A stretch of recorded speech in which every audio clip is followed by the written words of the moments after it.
Hello, everybody, and welcome back to the Nerds Only podcast. You are here with your hairiest host, Mother Goose. And your most inconsistent host, Cosmar. What's up, everybody? What up? Sorry, I know we took like a week or two off there, but I'm not going to lie. As much as I enjoyed our Wind and Truth discussion, mentally kind of took it out of me. Yeah, no, that's fair. I mean, 3 episodes, that's a lot of content. Yeah, and I feel like we barely scratched the surface. I know, there's just so much. I've got like a whole list of things that I'm like, okay, when Jerry and Kylee want to talk Wind and Truth, I have to bring these things up because we didn't talk about it in the first 3 episodes. I know, it's crazy.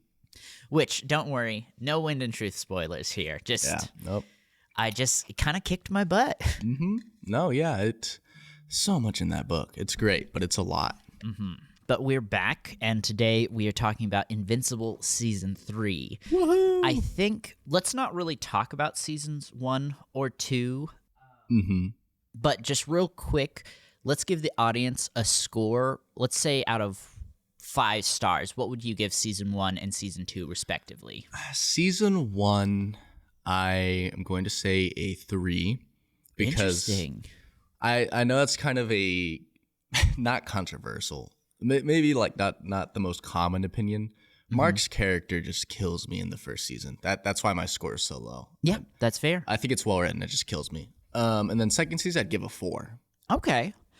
Nice. Is it specifically just like you like Mark's character more, or is there anything else for Season 2?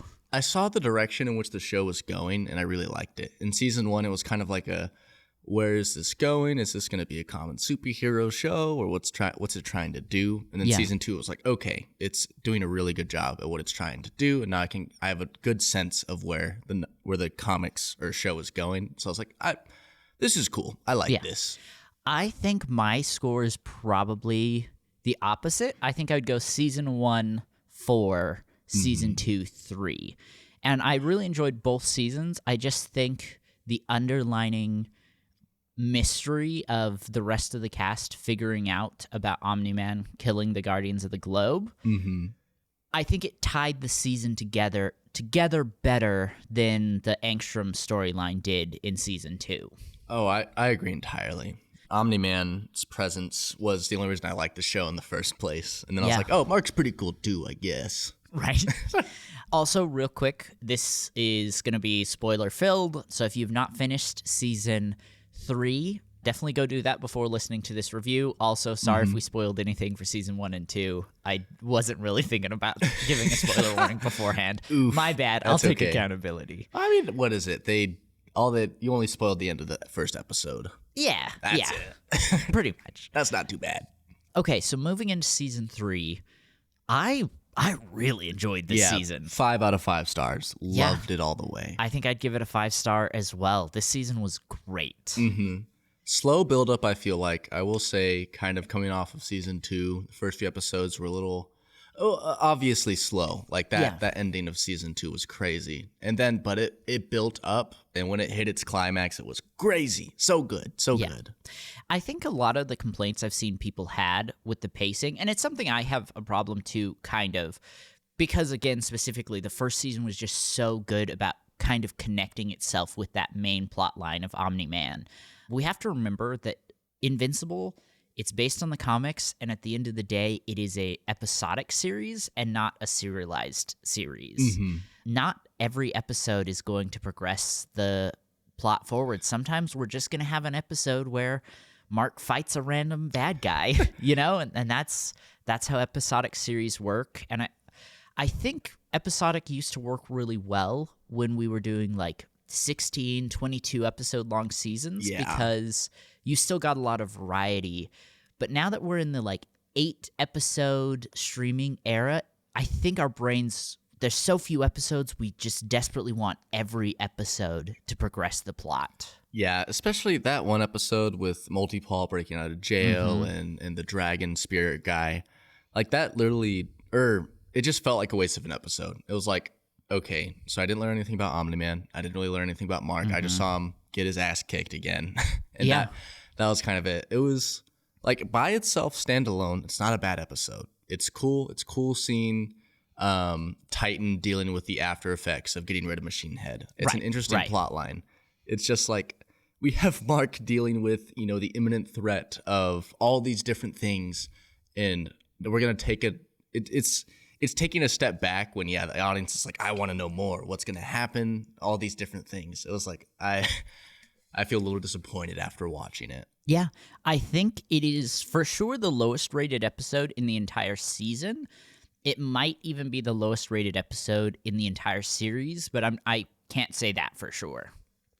I wouldn't be surprised at all. It was because beforehand, like in the first season when Mark helped out with Titan, it still added to the plot because Mark almost died. Right. Like it was still crazy. This episode was just like a out of nowhere. They took a step from all this huge big picture stuff and they're like, let's go really small picture just for an episode. I think the only main plot line is that Multi-Paw escaped jail, which doesn't even mean that much, at least right now, honestly. And so I think it did progress the story a little bit because we got some really good character work with Eve and Mark and their relationship. They start their business in this episode. I think this might be the episode where they're debating moving in together. So I think this episode was great for Mark and Eve. This was not a great episode for Invincible and Adam Eve. You know what I'm saying? Yeah. Character-wise, it was good. We got a lot more insight into their relationship and how they're going to work together and all that stuff, which is fine. It was just kind of like, the pacing felt a little off. It was a little bit out of left field. It's like, oh, okay. Yeah.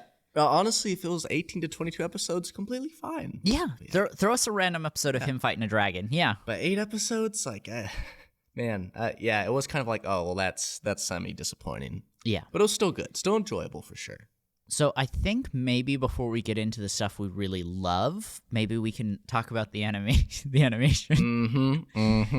So I think we were both kind of disappointed with the animation overall for the season. Yeah, I like we were talking about earlier a little bit. Episodes 1 through 7's animation was just, except for that one scene where they're like, "Oh, the animation's peak." It does not look like Invincible. It looks like a different show because of how well animated it is, with the shot of the fire in their eyes and all of that.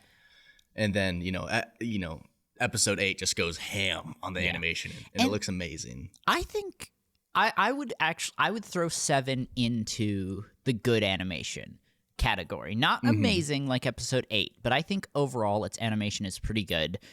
We got some really cool fight scenes in that episode as a whole. That's fair. So I would say like 1 through 6, 7, good. 8, oh my god. Yeah, this is the best thing I've ever seen. So Cosmar and I, we actually talked about this before we started recording. So I probably shouldn't have mentioned this to him because now he's going to have to hear it twice. Sorry. That's okay.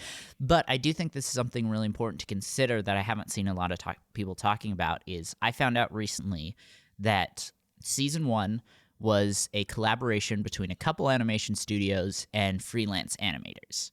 After season 1, they created a whole studio to handle the animation for Invincible, and they had to completely start from scratch. When this studio started, I think they had 4, maybe 5 employees, and it was started during the pandemic. So they were dealt a really bad hand, I think.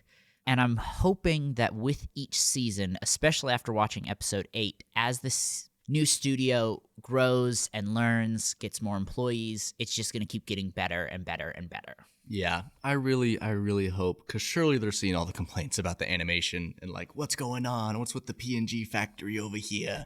Real. So I'm really hoping for season 4, they bring that quality of animation from episode 8 to all of the episodes. Yeah. Because it is only 8 episodes. I understand animation is very difficult and such, and I'm not trying to at all disregard the work that the animators did put in for episodes 1 through 6. It's just for how popular of a show Invincible is and kind of the content of the show itself and where it's at now, it feels a little unreasonable that the animation hasn't kind of improved. So I really hope they focus on the animation for season 4. Because I'll be very disappointed if they don't. They'll be like, come on, season 3 got so much hype. Like, surely there's some animators out there who would love to work on the show. Things like that, I suppose. But I don't know a ton about it, so that's just my opinion as an outsider. Yeah, no, I totally agree. So I think we saved Conquest and Invincible War to last. Oh, yeah, for sure. I don't think we need to talk about every episode. I was thinking maybe we kind of just talk about a couple characters, maybe their arcs throughout the story. What if we start with Oliver? Oliver, yes. Oliver would be a very good starting place. Very, very interesting character. I think Oliver is a really great foil to Mark in this season because this is the season where last season he thinks he kills Angstrom, and now he's morally fighting with that decision, and he accidentally kills, or he's forced to kill a mortal. I think maybe he accidentally kills somebody else that he didn't intend to. I can't remember exactly. He's really fighting with the whole murdering aspect of his job. Yeah. And Oliver comes in and he's like, let's do it. Let's kill. Just destroys those Mahler twins, man. Still insane. Yeah. On a more, this is kind of less of critic, more of fan. From the start, I wasn't a big fan of Oliver. Yeah. His place felt weird and kind of as a, why is Oliver here? Why is he added? But it did kind of solidify a lot in those last episodes for me. Oliver's like importance to Mark, to the plot. And I enjoyed his character a lot more. But I agree entirely. Like Oliver killing the Mahler twins so quickly and so easily too. Oh my goodness.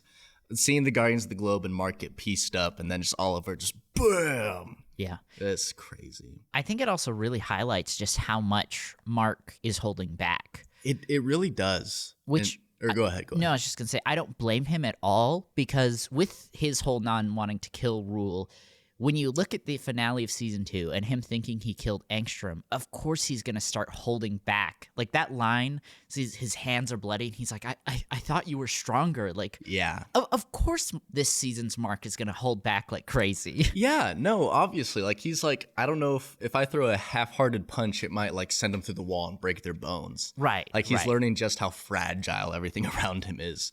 So it does make sense. And it's wild just to see Oliver, like, with no restrictions whatsoever, just kill them both in 2 punches, Yeah. It's insane. Yeah.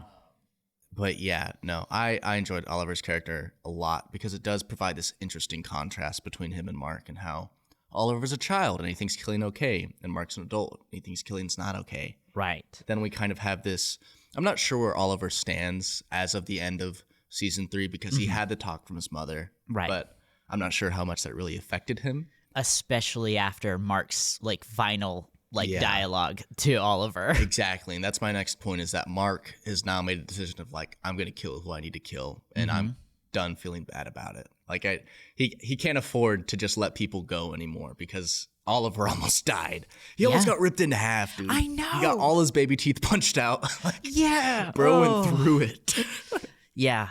And I think hundreds of thousands of lives lost between the Invincible War and Conquest's attack, and people died. And we thought Omni-Man was bad. Right.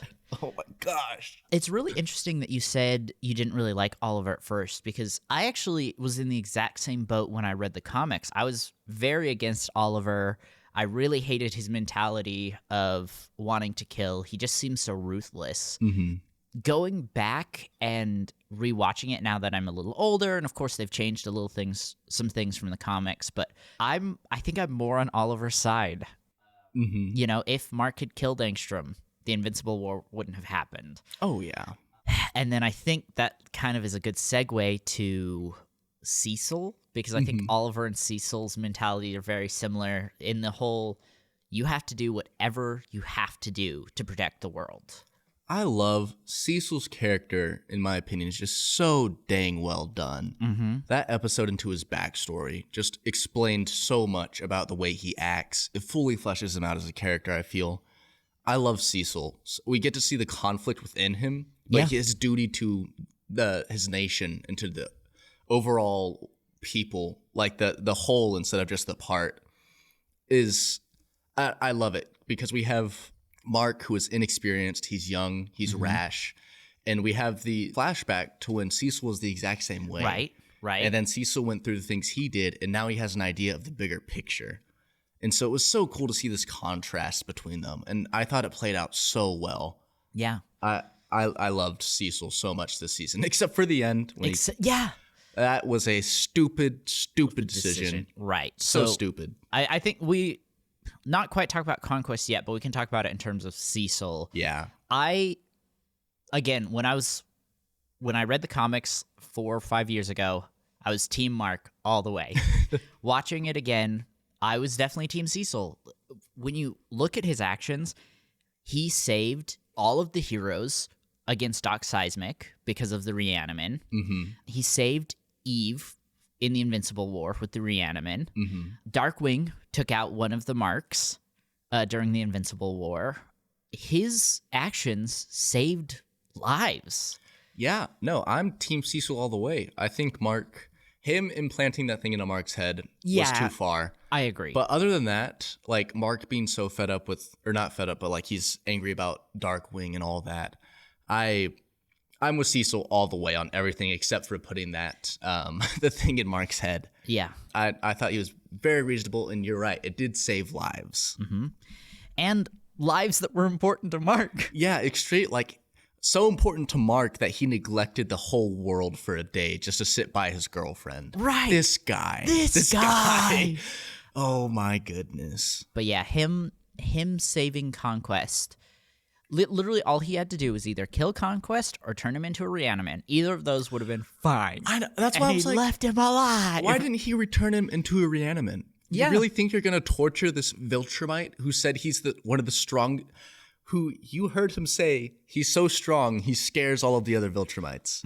Like you think, oh, we'll put him in this giant steel block, which won't work. Yeah. Oh my goodness. Cecil's so stupid for that. We have this basically nuke underneath him, so it's going to be okay. No, Cecil. No, it's not.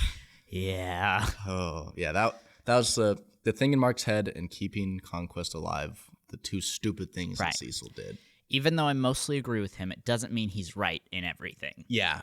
I see where he's coming from, and it's understandable. It makes sense, and I think he's doing it with the best interests, or the interest for everyone at stake. Yeah. I hope I'm saying that right, but yeah. Moving to Mark and Eve, I really like Mark and Eve as characters in general. However, I feel like their story just wasn't... It was one of the weaker plot lines of this season. Like, I'm so glad they're finally together. It's great seeing them being happy and in love. Mark's, like we talked about, his development of deciding to kill was interesting. So I don't think it's bad. I still really enjoy it. I just felt like as the main two characters, I felt like their story just wasn't as strong as it should have been. That's completely fair. I think there was so much being packed into it. Like Mark went to the future for an episode. Yeah. Like that. Like that's crazy. There's just so much going on that it's difficult to really dive into these characters. Like we're on world stakes now about these world-ending threats and all of that. We just don't have enough time to look into these things. Like I really hope they take time to really flesh out. Like Eve basically died. Yeah. Like she got so traumatized, or she had so much trauma that, you know, the mental blocks went off. Disappeared, right, so she could use her full powers. Yeah, like that was insane. And Mark killed Conquest, which was wild, but he like got his leg snapped, his arm broken. Oliver almost died in front of his eyes.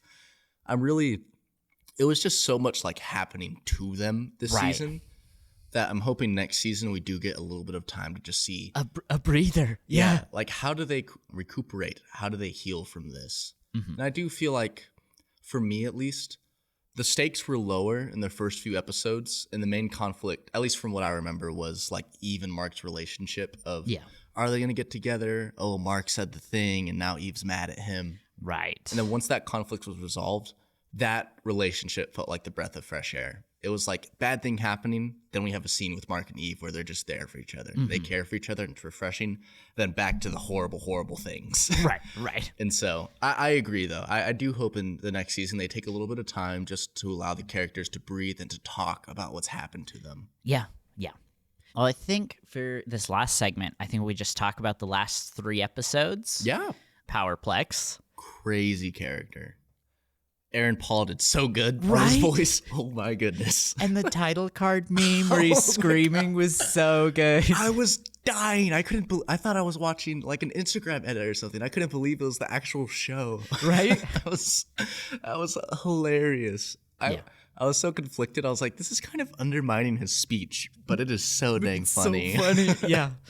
I love Powerplex as a character because he is wrong, right? Like, Invincible did not purposely kill all those people. He did not purposely kill Powerplex's family.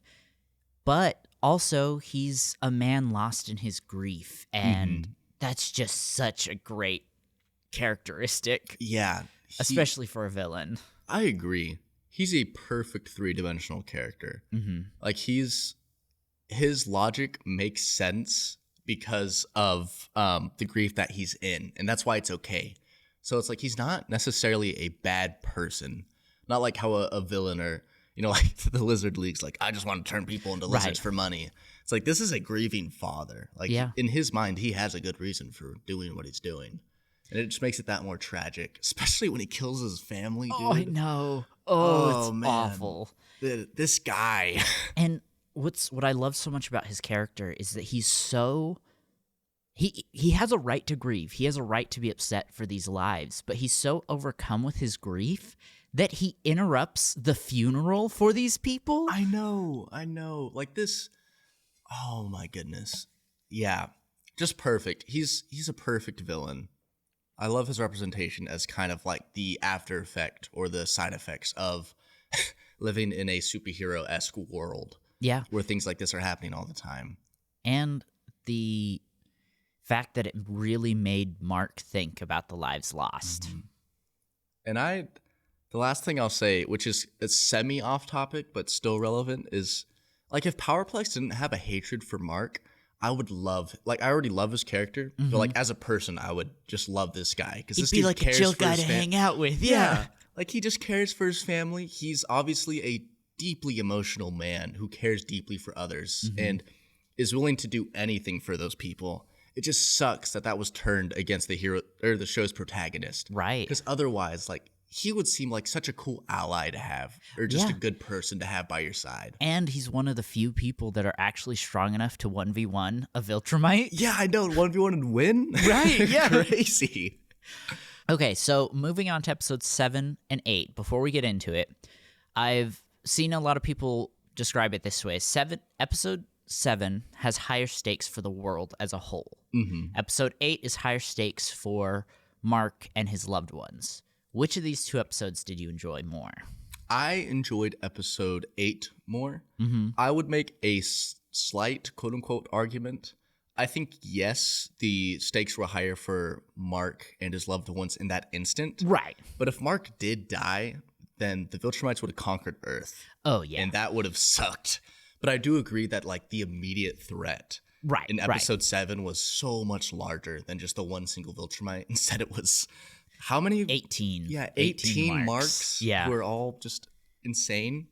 But I enjoyed episode 8 way more because of the animation, because of the stakes, like the shock value of it all. Oh, man. It's such a close tie, though. Like, it's only like a .001. It's better than episode 7. Yeah, I'm in the same boat. I think I'd take 8 over 7, but barely. Yeah, 7 was so dang good. Yeah, so the Invincible War, we get a 3-day just massacre of the planet from 18 separate marks. How you feeling? Insane. Like, it was... I couldn't believe it was happening. It's just so... Like, the world proportions, the amount of damage happening made Omni-Man's rampage look like such a small little tantrum. I think it was around 3,000 died in Omni-Man's attack, and hundreds of thousands died in the Invincible War. And especially because I feel like usually in at least for me in superhero media, we always have these, world-like level proportions of what if things go wrong, and Invincible things do go wrong, and, classic Superman v. Batman, we get to see, Batman's angry about all these deaths. I feel like with Powerplex, they did a super good job of showing just how impactful these deaths were. Yeah. Like those 3,000 deaths, like they messed so many people up. It was insane. And then you think about that magnified however many times for the Invincible War. Like it's hard to comprehend how much suffering was caused in episode 7. Oh, yeah. But yeah, the Invincible War was really good. I loved just the desperation of the world doing everything they can to stop them. I loved seeing how the consequences of it, because it wasn't just the cities that were being destroyed and random citizens. It was heroes that we've seen before, like Business Baby, R.I.P. Boss Baby. We've only ever seen him once before, but at the end of the day, it's still a hero we've seen before. Yeah. Gave his life to protect the world. Rexplode, who had an amazing character arc, gave his life to save the world. Rexplode was soloing a Invincible variant was crazy. Yeah. And Darkwing, like that. Yeah. He was a major character too, even though he was a villain for a little bit, or antagonist at least. Like he gave up his life. Yeah. Because I feel bad for Darkwing. So you remember in season 2 how he tried to trap Mark in there, and there's all like the evil monsters, and Mark's like, "Who do you think they're gonna eat first?" Yeah. It's like, the hell that him and that Invincible variant must have gone through. Yeah. That's a sacrifice. No, it is. Another thing I love about the Invincible War is just the absolute, I don't know the word for it. The initial word that's coming to my mind is psychotic quality of these Mark variants. This absolute disregard for all human life. Yeah. In how, even though like we have the common collected Omni Mark versus the masked Mark, who's just insane, and then Mohawk Mark, who's also absolutely crazy. And then the Mark who's like, I wouldn't even keep you as a slave in my empire. Right. Like it was just absolutely crazy seeing these characters in comparison to the Mark we know. It was really cool. I was like, this is the coolest thing I've ever seen in fiction. Yeah. Yeah, I agree. And the voice actor, Stephen... Yeah, Stephen Ewan. Yeah. He was so good. Each Mark felt like a separate character, just vocally, and I loved that. Yeah.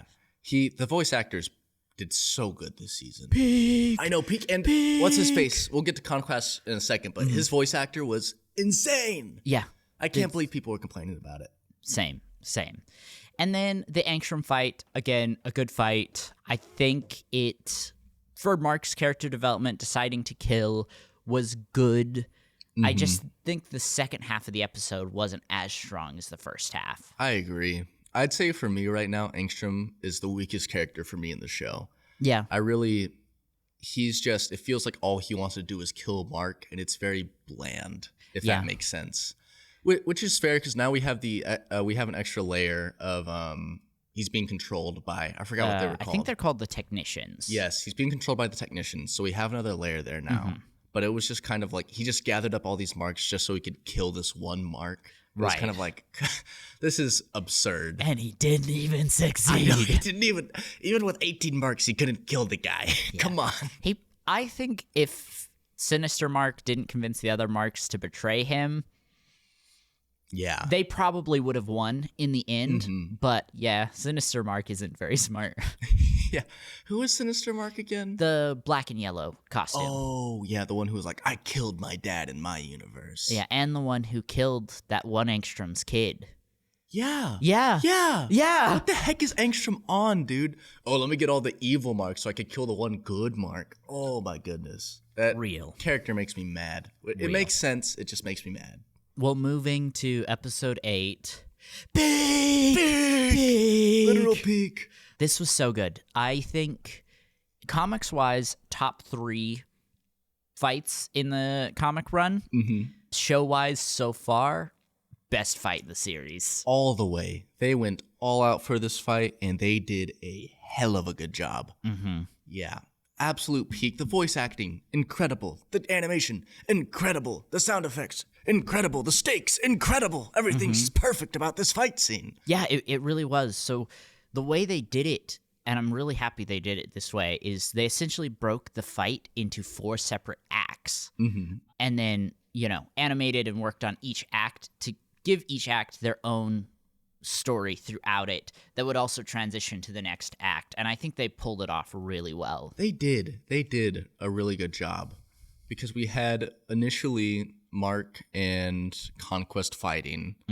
I think Mark is going quote unquote all out, right? Not trying to kill him, but still trying his hardest because he's a Viltrumite. Yeah. And then we have Conquest starts to get serious and starts beating the crap out of Mark. Oliver shows up. Conquest almost kills Oliver, and then Mark takes Conquest out of there, and then Eve shows up. Eve dies, basically. Yeah. And then Conquest is defeated after that. Right. Which they did do the pacing of that fight was incredible. Yeah. Edge of the seat the whole time, but it never was too much or too little. I fully agree. Eve finally got to do some cool stuff with her powers. Yeah, I always was kind of like, why does she just like, when she, oh my goodness, she's like, I made the air denser. It was like, that was cool. That was cool. Yeah. Thank God, Eve, for, not just making these purple bubblegum structures anymore. Goodness. Yeah, I fully agree. Like, I don't think it was as good as her Adam Eve special fight. And I was kind of hoping for that level of quality, but I still think this was amazing. Yeah, I agree. It was nice to see her do something else other than just create really large pink objects and hurl them into the person. Yeah. And even though she did create some pink walls this time, they were massive compared to the other ones. Yeah. I literally out loud was like, well, at least they're bigger. Why did she pull that out with the marks, dude? Why did she condense the air around the marks? Yeah. It was really cool. I was just kind of like, why didn't she do this before? She got her like legs snapped and her head slammed into the ground. But it was still, and when she oh my goodness. Her getting her jaw, like her skin all messed up, and then her stomach punched out was insane. It was like, oh my goodness, things just got really real. Yeah. She might die here. Yeah. And, just talking about her getting to do stuff. In the comics, she kind of just shows up and dies. Dang. So just another level of, man, I'm so glad they're giving her something to do. Yeah. No, she definitely deserved to have a say in that fight because she is extremely powerful. But yeah. Oh, and then Mark holding on to her, crying out to Cecil. Cecil! Have you seen the memes where it's like a photo of Cecil and he's like, hey, don't use my name, Mark. Don't use my name. No, I haven't, but that's funny. Yeah, no, that was... When he called out to Cecil, I was like, oh, it was bad. Yeah. It's that whole thing of, I'm never going to work with you again, Cecil. And now he's like, Cecil, please. It was like, if Cecil goes out there, he's probably going to die. I know Cecil was sitting behind his chair, legs shaking. he was like, no way, no way. Yeah. Yeah, that was so good. I want to talk about the I'm so lonely dialogue. Because this was not in the comics. It was a animation exclusive or new edition. And I love this so much because it adds so much depth, not just to Conquest, but to the Viltrumites as a whole. Yeah. It made me feel really sad. Like, I'm still, even though it's been days since I watched the episode, I'm still really sad for Conquest. Not that I'm justifying what he did. He's a bad person who did bad things. But it really just shows how much the Viltrumites have been indoctrinated. And I think this line, or this monologue, does to Invincible what the Fire Nation School episode did to Avatar: The Last Airbender, which recontextualized this just kind of generic evil government into something more deep. It's showing that the citizens have fallen prey to their government's propaganda, and I just love that so much. I agree entirely. That monologue was kind of like, the fight was so tense, and then suspense kept building, but it was slower and it was softer, and it was, oh my goodness, hanging on to each word he said. Like, where is he going with this? What is he saying? Oh man. And I just, feeling so sad when he was like, sometimes I feel so lonely, I want to cry. Yeah. But I don't because no one would even care. It's just like, ooh. Yeah. Man, it's it's like that clip. He's like, I'm not just. There's this clip. I forgot the dude's name. He's like, I'm not just a bitch. I'm a bitch with a backstory. It's one of Brandon Rogers' characters. Brandon Rogers. Yeah, I agree entirely. Adding that extra layer and making it feel more real was just so good. So totally different vibe, but it also, have you watched Brooklyn Nine-Nine? I have. Okay, it also reminded me so much of the scene where Captain Holt comes up to Jake and he's like, he's injured and he's like, I hurt myself hula hooping. And Jake's like, why would you tell me this? And he's like, because no one would ever believe you. It just gave me those vibes so much. Yeah, he's like, tell someone, I dare you. Yeah. That's funny. Okay, but his actual line of, now take it to your grave. Mm-hmm. Big. Oh my! Oh, I love him making the heart in space too. Yeah, that was so funny. Who is this guy? Who is this diva? Yeah. Oh man, absolutely amazing. Like you've mentioned, the animation, they pulled out all the stops this episode, and I think it set a new bar for quality for the series going forward. If they don't meet, I know this is probably a lot to ask for, but me as a viewer, I'll still enjoy the show immensely, I'm sure, but I am expecting like that level of animation for all the 8 episodes for season 4. Like I think at this point in its production, and hopefully the studio has grown enough to where they can produce at that level, because I think they should. Like again, we have animes who have way less of a viewership, way less of a popularity that have animation so Way much better than Invincible. Like it's kind of ridiculous. I mostly agree. I think maybe it doesn't need to be episode 8 levels of quality, but it bare minimum has to be episode 7 level of quality, right? Like if we have episodes 1 through 7 of season 4 at season 3 episode level of quality, where maybe not everything is just jaw-dropping, but it's solid, great. And then give us same thing. Just give us a jaw-dropping season finale. I'll be happy. Yeah, that's fair. I will still be very content with that. Well, I think before we move on to our other topics for the day, do you have anything else you want to talk about season 3? Not really. It was an amazing show. I can't wait for season 4. I hope they take their time and animate it well. Yeah. And final, I know we kind of talked about it at the beginning, but final rating out of 5? 5 out of 5. It's an amazing show. If you haven't seen it, please go watch it. It is one of my favorite superhero media out there right now. Yeah. I also give it a 5 out of 5. I think while I have critiques of season 3, those last 2 episodes are so good. It doesn't lower the score for me. And not only that, I think episode 8 is the best episode of superhero television out of any series, any superhero series. I agree. Like The Boys, Marvel, DC, all of it. Episode 8 was so good. Yeah. So good. I think there are other superhero series that I might put over Invincible, but just that episode was peak superhero television. Yeah, like the perfect use of the superhero genre, using it to its maximum capability in the best, most thematically correct way. It's incredible. It's perfect. And it ain't even the best. It ain't even the best fight in the series. It's just gonna get better. This is only season 3. Okay, well, we've got a couple other topics for today. I know you wanted to talk about Sifu. Would you like to go first? Yeah, I can knock that out real quick. So Sifu is a game. Let me actually look up its stats real quick. Okay, it was a game that was released in 2022, February. All I'll say is it's a, not Japanese style, I'll say like Eastern Asian style-esque game. Yeah. Where you are a young boy trying to take revenge for these people who murdered your father. There are 5 levels, and there's a gimmick to where when you die, you age. So if you die at 20 years old, you age to 21. Yeah.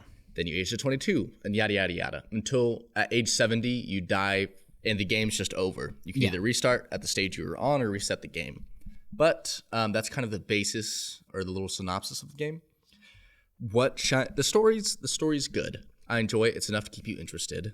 but the main selling point of the game is just the combat system. Oh my goodness. I've been addicted. I probably put in 20 hours to this game in the past week and a half. It is incredible. It's kind of, if you've ever played Sekiro and Dark Souls, it's that feeling of its parries and dodges and just this combination of different moves that make you feel like you're in this cinematic kung fu movie and you're just kicking ass. Yeah. You can do combos, and as you learn the system, you get better at it, you feel more skilled. It is incredible, and it is so addicting. Hell yeah. It's a skill you learn, and once you get good at it, you feel so dang good. I've replayed all of the levels multiple times and will continue to do so for at least another week. Yeah. It's incredible. The main selling point is the combat system. It's peak combat. Yeah, so I played it a few months ago. I haven't beaten it, but actually I didn't realize there was only 5 levels. I'm on like 3 or 4, so I made it way further than I thought. Yeah, there's only 5 levels, so I actually, in my first playthrough of the game, I reset 3 times, I think. And then I beat the game, and then I re-went through it and spared all the bosses to see the true ending. And now I'm replaying through it on expert level. Yeah. And yeah, it is so enjoyable. I don't know how I'm not bored yet because I've played through the level so many times, but it's just so satisfying. I think I can. I mean, it's your life, but I think I can answer that question. It's exactly what you said. It's that fluid combat. It is just done so well. Especially, I mean, yes, you can find some weapons to use throughout, but it's mostly hand-to-hand combat.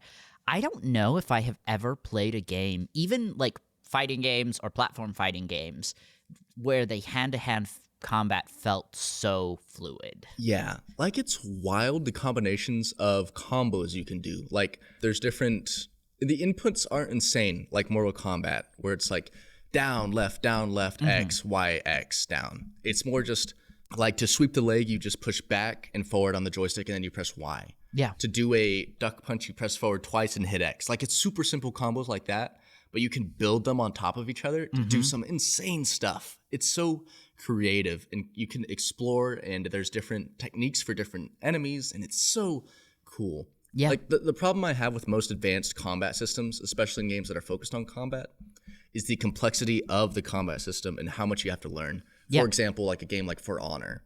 Like it's insane how much you have to learn to get good at that game and for it to feel skillful.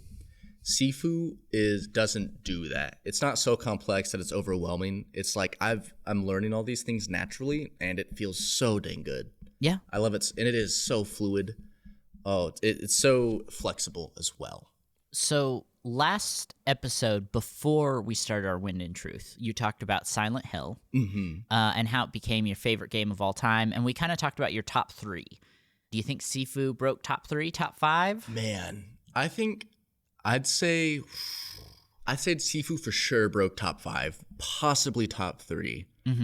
Because Red Dead 2 is up there, Outer Wilds is up there, and yeah, honestly, Sifu's gameplay is just so good. Like if I could have Sifu's gameplay plus Red Dead level story, that game would be the most amazing game ever made. Yeah. It'd be incredible. So yeah, I'd say definitely top 5 for sure. Hell yeah. That's awesome. Yeah, it's peak. I know you said you had a Pantheon show on Netflix to talk about. Yes. Pantheon is a series that I have really wanted to watch for years. And for some reason, it just wasn't available in America. Yeah. Which I've made this joke before, but it didn't do well. Uh-oh. In terms of numbers. But I think it was exclusive in Australia for a while.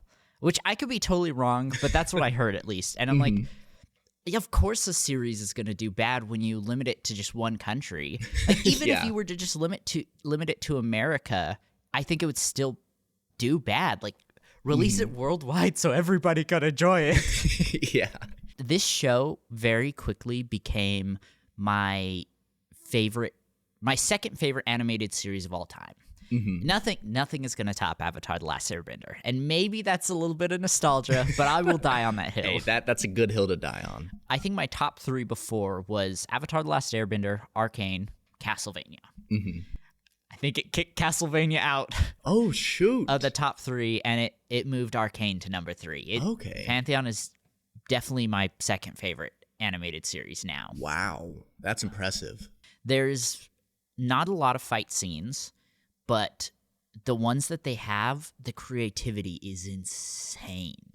Because of which I can't go too in depth without spoiling things, but because of the concept and the way this world has been built, the creativity is just on another level that I don't think any other series could ever do. Interesting. Unless it had a similar concept. Yeah, I got you. So again, kind of few and far, not behind. Few and far between? Between, yes, thank you. Of course. No. Few and far between. I was like, I don't want to correct too early. I was not going to get there, so thank you. Of course. But just so good, so creative. The characters are amazing. The story is amazing.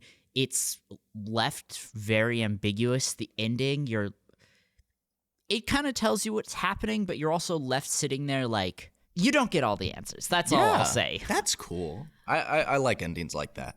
So this series, season 1 aired. They made all of season 2, and then it got canceled, and they didn't air season 2. Oh, man. So it wasn't until like a year ago, I think, that somebody got the rights to it, and they finally released season 2. Which this series also, I think, has the Arcane problem where it probably needed to be one more season. But I don't think while its ending feels a little rushed, it's not as bad as Arcane. Yeah, that's probably what puts it over Arcane in your top 3. Which, again, Arcane, 3rd favorite series of all time. It's amazing. It just was a little rushed. Yeah. I'm trying to think about what I can talk about without spoiling things, but it's super inspired by just sci-fi in general. Like it feels like a love letter to the sci-fi genre. Matrix, Star Trek, Star Wars, even some fantasy stuff like D&D, World of Warcraft. Interesting. It's got a very like hackers vibe. There's a lot of technology. It's peak. And I think genuinely, if you enjoy animation, you should go give it a shot. Yeah, I'm definitely going to check it out. Trying to think if there's anything else I can say without spoiling things. Don't spoil it. I'm very curious now. Yeah. If it's your top 2 of all time. Yeah, it's just, I don't know. It's so creative. Oh, dude, the animation is phenomenal. Yeah. Just like the quality of it. I would say it is in the pantheon of like Arcane and Castlevania levels of quality. Maybe not the best out of the 3, but I think it could be considered on that level. Yeah. I think that's really all I can say. Go watch it. Go watch Pantheon. You've convinced me at least. Well, is there anything else you've been watching, reading, playing this last week that you want to talk about? Not a ton. Been starting reading into Red Rising, but not enough to have anything substantial to say yet. That's That's something we could definitely talk about later on the podcast. This is your first listen or read? Yeah. Hell yeah. So I'm enjoying it a lot. It's one I've been thinking about getting into next after I finish the Cosmere. Whenever you do, be prepared because it sucks you in real quick. Hell yeah. I sat down to read one chapter and I ended up reading all of part 1. Yeah. I was like, this book is sick. So just be prepared. Nice. Which Cosmere update? I'm still on Bands of Mourning. I struggle emotionally to let go of series that I really love. Like Supernatural, I have watched several times all the way through. I've never watched the last 3 episodes. Oh, shoot. Fairy Tail, the anime, is one of the first animes that I ever watched. Didn't watch the last couple seasons. Oh, man. Just something about it. It's just knowing that this thing I love so much is going to end. I don't want to actually experience the end because then it's over, if that makes sense. So I think it hasn't happened a lot. Most series I do finish, but it's happening with the Cosmere because I have Bands of Mourning, which I only have like 5 hours left in the audiobook, Aloe Vela, Yumi and the Nightmare Painter, and then some of the novellas, and that is it. I could probably be done with in like 2 weeks. Yeah. But I don't want it to be over. It's okay. He's going to release more books. It'll just take a little bit of time. There's like 20 more books coming. It'll be fine. But I totally understand. I've definitely felt that way with some series, but thankfully I am glad at least with the Cosmere there is more stuff coming out. For sure. This may be my last Cosmere update for a while, but I will finish it at some point. At some point we will get it. Yeah. Well, I think that's all for this week. Thank you guys so much for listening, and we will see you in the next one. Yeah. Bye-bye now. Hey. You listen here, dear listener. You need to drink a cup of water, and then today, I want you to go out in nature and write 5 things you love about yourself. Yeah.